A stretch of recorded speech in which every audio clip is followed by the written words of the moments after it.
Kapartner, welcome sa ating Kapartner Podcast Season 3 kung saan ibinabahagi natin ang mga kwento sa likod ng bawat tagumpay. Mga kwentong pagod, challenge at muntik nang sumuko. Pero sa huli naig pa rin ng hashtag, pwede pala. Alright, so ngayong Women's Month, tapok natin ang isang babaeng leader na patunay na ang tagumpay ay hindi biglaan. Ito ay pinaghihirapan at pinaninindigan araw-araw. Mula sa marketing associate noong 2018 hanggang sa pagiging general manager, dinaanan niya ang field, branch, region, sales at training. Isang buong journey ng leadership at grit. Mga kapartner, kasama natin ngayon sa ating studio ang isa general manager ng Visayas at Mindanao Cup FT, Miss Rai Rivera. Palakpakan naman. Alright. Hello. Ayan, so Ma'am Rai, kamusta ka naman? Welcome, Hi, no? Ito Jess. dito sa ating head office, no? I'm all good right All now. good. Mhm. Thank you for having me here, of course. Yes. No, ang tagal nating hindi nakita, but Yeah, right now, grabe, no? yes. Yung mga nakaraang taon pa yun, yung huli nating pagkikita. No? True, 2026 na ngayon. Ito yung ano natin, muling pagkikita natin, One Yes. Whole Fame. Alright. So, Ma'am Rai, kamusta ka? Kamusta naman yung pakiramdam mo ngayon? Masaya. Masaya. First time mo ba rito? I feel good. Podcast Yes, natin? oo. First time ko dito sa podcast, no? So, hindi man siya obvious, but I'm really nervous right now, but I'm really happy to be with Yes. Angela, of course. Parang hindi Our naman glow. halata na kabado ka ngayon. Hindi naman halata sa'yo. Parang chill na Thank chill lang you, ating thank Ma'am you. Raisel, no? So, Ma'am Rai, bago tayo dumako doon sa ating session natin, no? For sure, napanood mo na yung mga previous podcast natin. Yes, ang gagaling nila. Talaga. And alam mo ang fast talk. Handa ka Yun. na ba? Sige, go. So, ang fast talk Ilaban. natin, so kailangan mo lang sumagot. No, yung mga, meron ako ibibigay sa'yo na 2 words, pipili ka lang, sagutin mo lang yon in a fast way. Tell me when you're ready. Always. I am born ready. So, let's do the fast talk. Fieldwork or boardroom meetings? Fieldwork. Lead with heart or lead with grit? Lead with heart. Strategy or execution? Execution. Risk taker or calculator move? Risk taker. Pressure or privilege? Pressure. Mentor or mentee? Mentor. Failure or feedback? Feedback. Comfort zone or growth zone? Growth zone. Of Fear or course. confidence?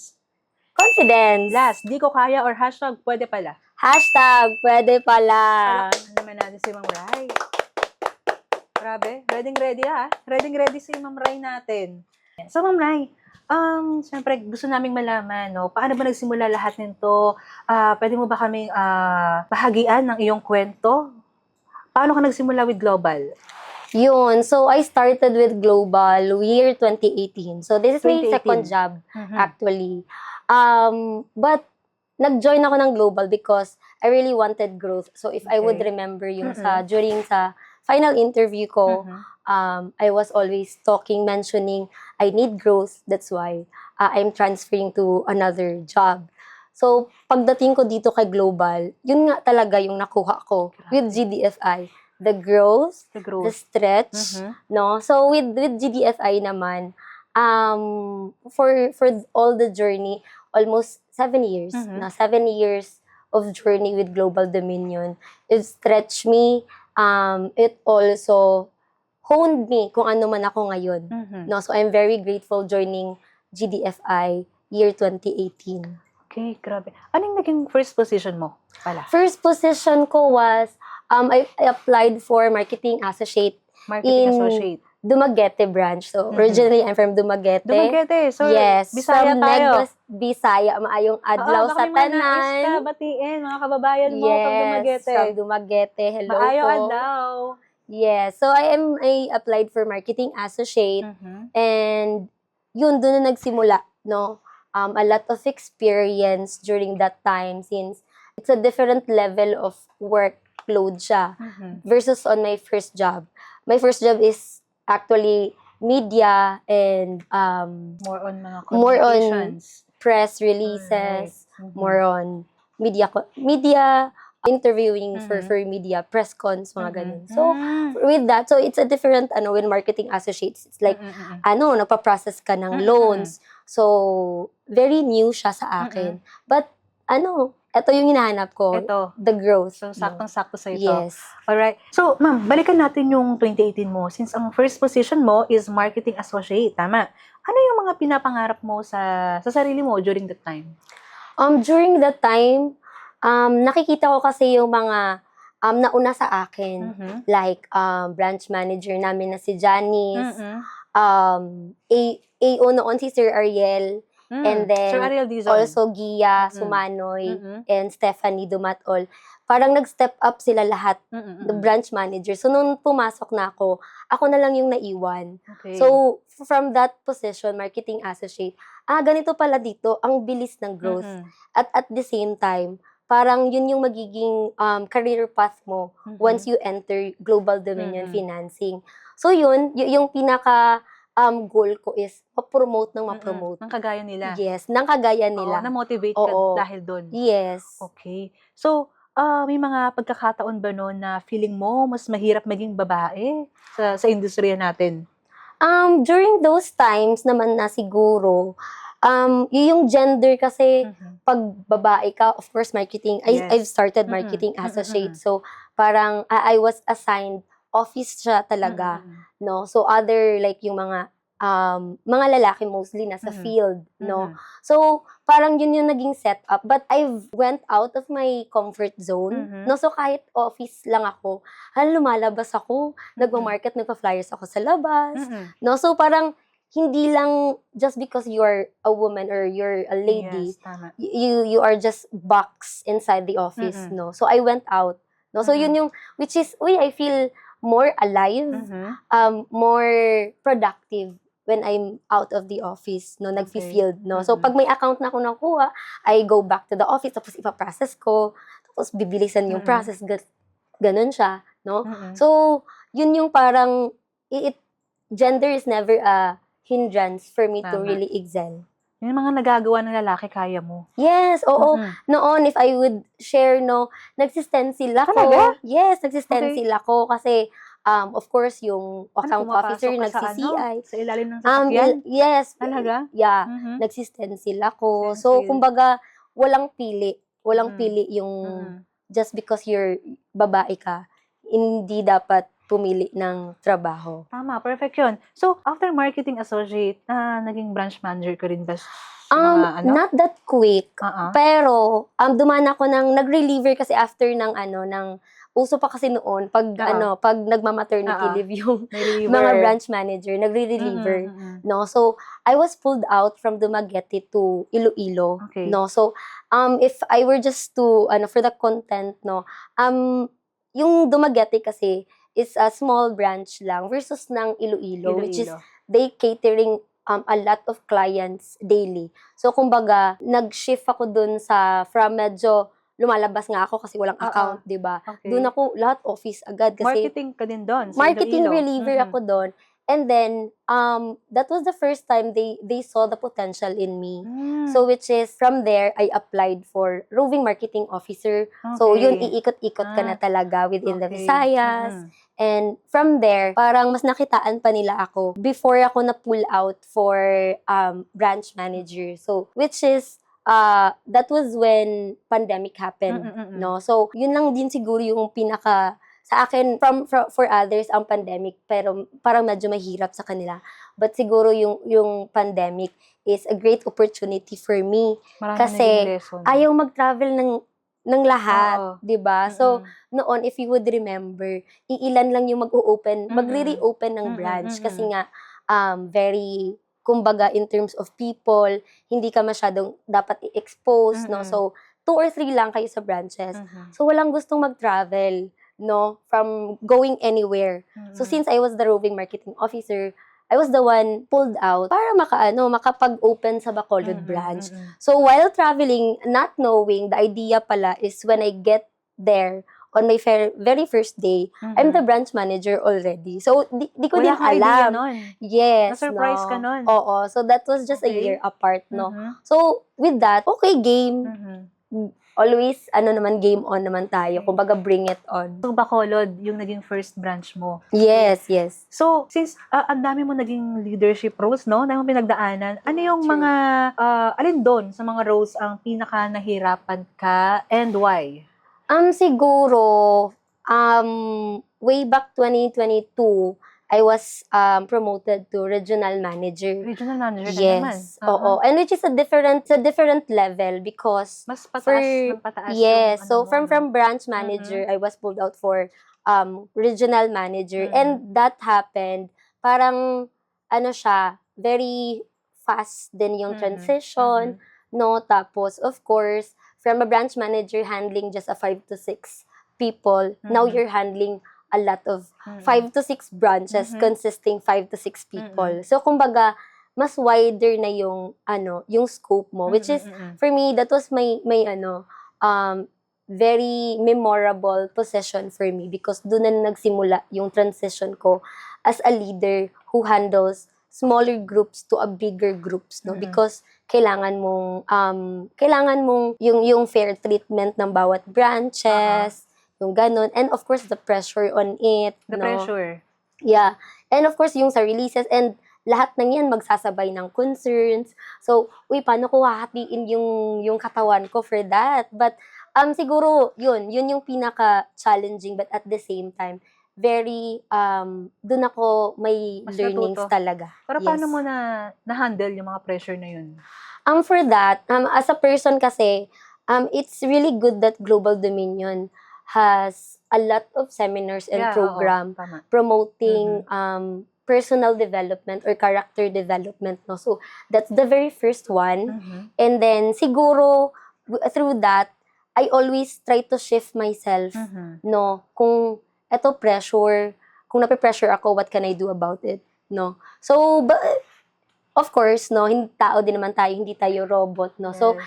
in times that I am really pressured, no, and everything is so heavy, I just take a pause, no, relax. Minsan, in a day, pag punong-puno na, lumalabas ako, naglalakad ako sa labas, no. And then I take jogging, Ayun. walking, I read books outside. I don't stay at the office when I'm thinking, no. So, that's what really worked to me. Grounding.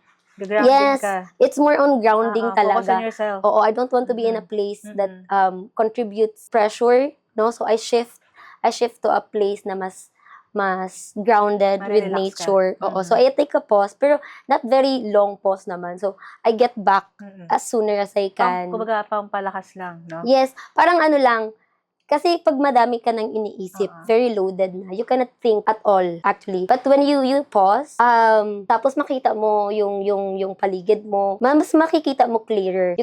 You will have a different perspective of the one na kung ano yung nagpe-pressure sa'yo. So, that's a very, kahit right now, I am still practicing it. Ay, grabe. Grabe naman yung isang Ma'am Ray natin. So, alam nyo na mga ka-partner, kapag Lakad-lakad. kayo ay nakakaramdam ng pagod, burnout, yun, sabi ng isang Ma'am Ray natin, maglakad-lakad daw kayo. Mag-grounding. Take a quick pause, no? True. Right. So, maraming salamat, Ma'am Ray. So, bilang isang babaeng leader, ano ang mga stereotypes or challenges na kinakailangan mong i-break?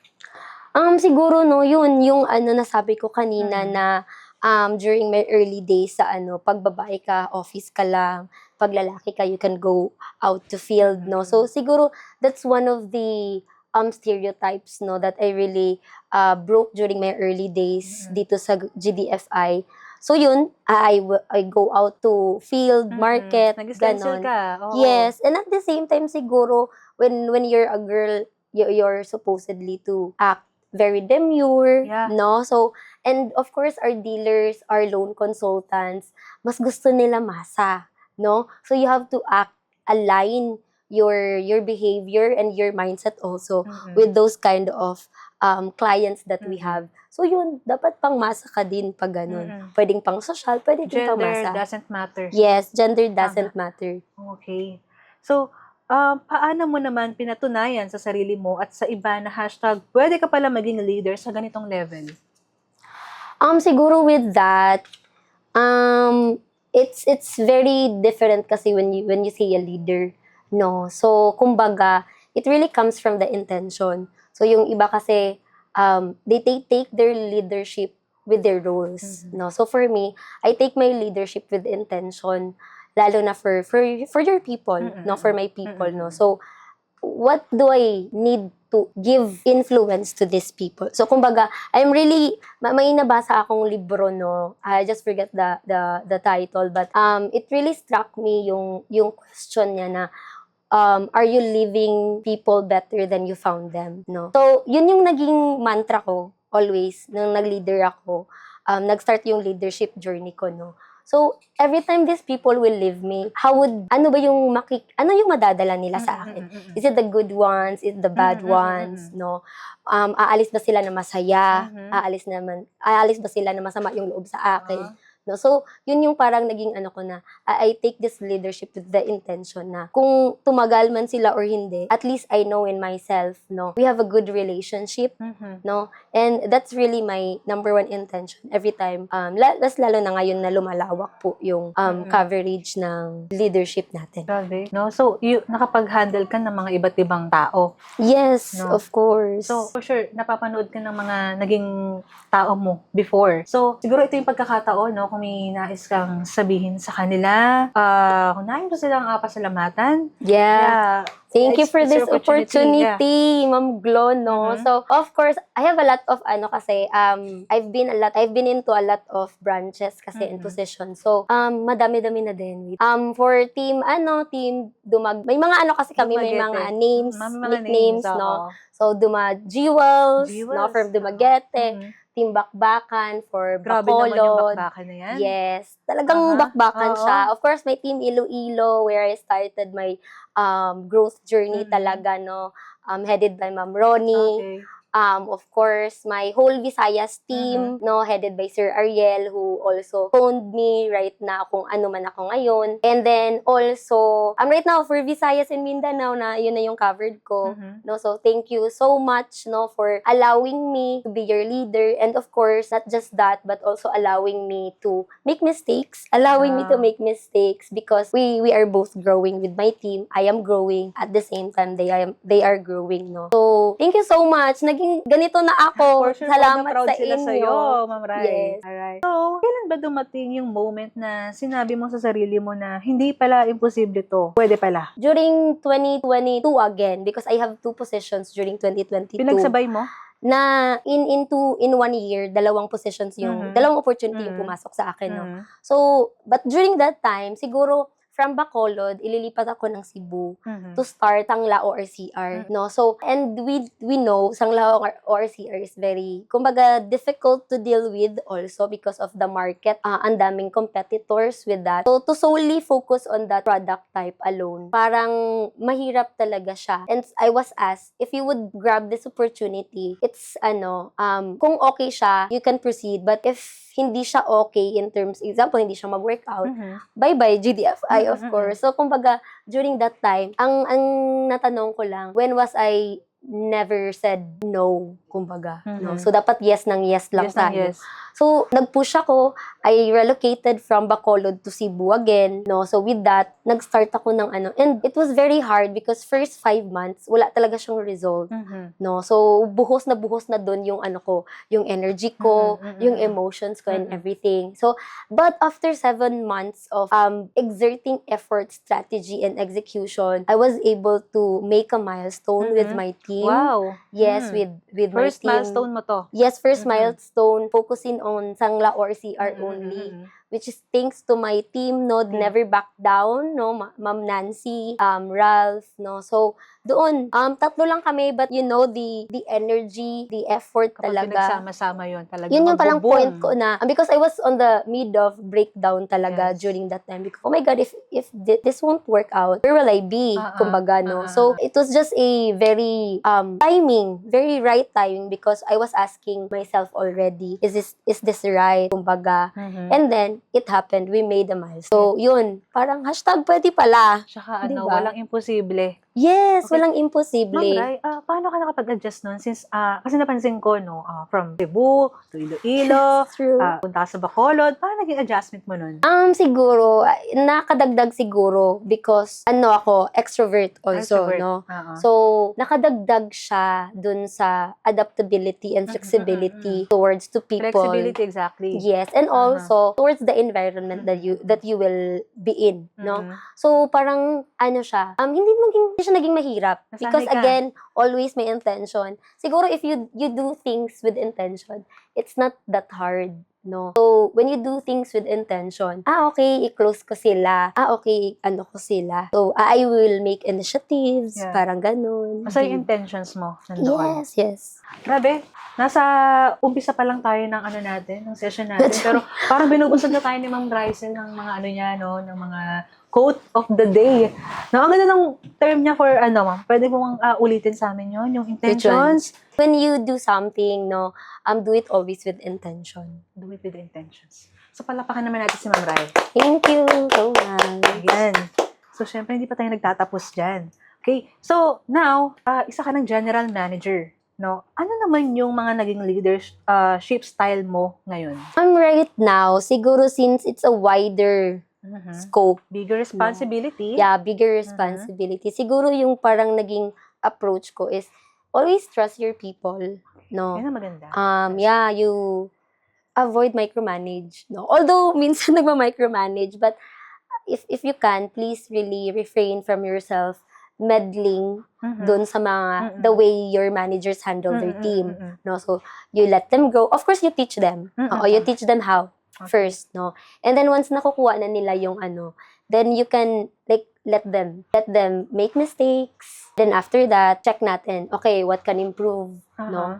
So after that, medyo okay na pabayaan. So you can do things, yes, at the same time, they can do things on their own, but at the same time, you can do other tasks that you really need, lalo na for for this position right now. So I really need to check on other tasks. Checking on other Yes. tasks. Okay. So, paano mo naman binubuo at ini-empower ang ibang babae, especially sa team mo?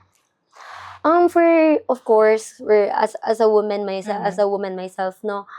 Siguro just to check on them from time to time, Okay. no. So we have our own GCs, mga babae kami, no. So and it's just so good to see that my team right now, yung mga ka-teammate ko or ka-workmate ko noon na puro babae are now all leaders, no. Wow. So kumbaga, maybe myself, changing myself, or kumbaga, putting myself na, pag ito leader, ganito. So, of course, they would see, okay, you inspire them through yourself. Kasi ang hirap din, magsabi ka na mag-step up sila. And then, they'll see things na ganito. So, siguro, it really starts on myself, how I handle myself, how I portray myself, and at the same time, my intention as a babae, no. And then, makikita nila, okay, they are inspired through it. Magiging role model kumbaga nila. role model nila. No, it always starts with you. Mm-mm. Okay. So, since, Ma'am Rai, we are in the month of women, no, para sa mga babae natin, ka-partner, na for sure pinapanood tayo ngayon, meron ka bang gustong sabihin sa kanila, sa mga nagdadalawang isip, mangarap ng mas mataas? Ano ang gusto mong ipaalala sa kanila? Siguro, always say yes, no? Always say yes. Always take risks, no? And gender is never a reason, no, for you to back down. Kasi ang babae are born to be a wise leader, a strong leader, an independent leader. Grabe yon mga ka-partner. Nakuha nyo ba yon? Grabe nung mensahe ni Ma'am Rai, no? Para sa mga kababaihan. Tayo, no? Mga babae. Yes! Girl power. Okay, girl power. Sabi nga, gender doesn't matter. Yes. Kung kaya True. ng lalaki, kaya namin, mga ka-partner. Definitely. So, Ma'am Rai, I think this is the last task. Okay? So, you have to complete the sentence. Akala ko hanggang dito lang ako, pero hashtag pwede pala. Maging empowered and grounded leader. Thank you. Ano naman natin si Ma'am Rai. Alright. So, thank you ulit, Ma'am Rai, no, for Thank you, Ma'am accepting Flo. our invitation. Yes. No? Despite na ikaw ay talagang napaka-busy. I know na kaliwat kanan yung mga meetings mo, pero nabigyan mo rin kami pa rin ng time, no, para ikaw ay aming makapanayam. Ang kwento ni Miss Rai ay paalala sa ating lahat, lalo na sa mga kababaihan, na ang leadership ay hindi tungkol sa gender, kundi sa paninindigan, sipag at pananalig sa sarili. Hindi man madali ang journey, pero sa tamang mindset at determinasyon, #pwede pala. Muli, ako nga palang inyong kapartner Glo, at ito ang aming Kapartner Podcast Season 3. Hanggang sa mga susunod nating kwento. Bye! Bye!